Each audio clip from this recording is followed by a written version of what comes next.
Bonjour à tous. Aujourd'hui, mais où est votre trésor? Que votre cœur ne se trouble point. Croyez en Dieu et croyez en moi. Il y a plusieurs demeures dans la maison de mon Père. Si cela n'était pas, je vous l'aurais dit, et je vais vous préparer une place. Jean 14, versets 1 et 2.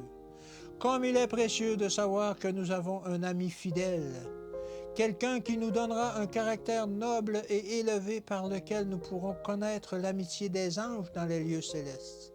Il veille sur tous ses enfants. Ceux-ci possèdent une paix que le monde ne peut ni donner ni ôter. La perte des trésors terrestres n'en fait ni des désespérés ni des sans-foyer. Le Christ observe un monde débordant d'activités, à la poursuite des trésors terrestres. Il en voit beaucoup tenter une affaire, puis l'autre, pour acquérir ces trésors convoités, qui, pense-t-il, satisferont leur avidité égoïste, alors que dans leur hâte, ils passent à côté du seul chemin qui conduise aux vraies richesses. Le Christ, qui en a l'autorité, s'adresse à eux et les invite à le suivre. Il leur offre de les conduire aux richesses aussi durables que l'éternité. Il leur montre le chemin étroit du sacrifice et du renoncement de soi-même. Ceux qui se hâtent sur cette voie, surmontant tous les obstacles, atteindront le pays de gloire. En portant la croix, ils s'apercevront que c'est la croix qui les porte. Finalement, ils obtiendront le trésor impérissable.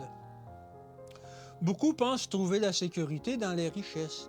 Le Christ voudrait ôter de leurs yeux la paille qui obscurcit leur vision et leur permettre ainsi de voir un poids éternel de gloire. Ils prennent l'ombre pour la réalité. Ils ont perdu de vue les gloires du monde éternel.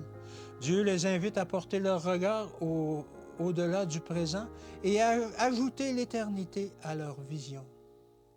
Il n'existe pas sur cette terre d'endroit où nos trésors soient en sécurité, mais il existe une cité aux solides fondements dont Dieu est l'architecte et le constructeur.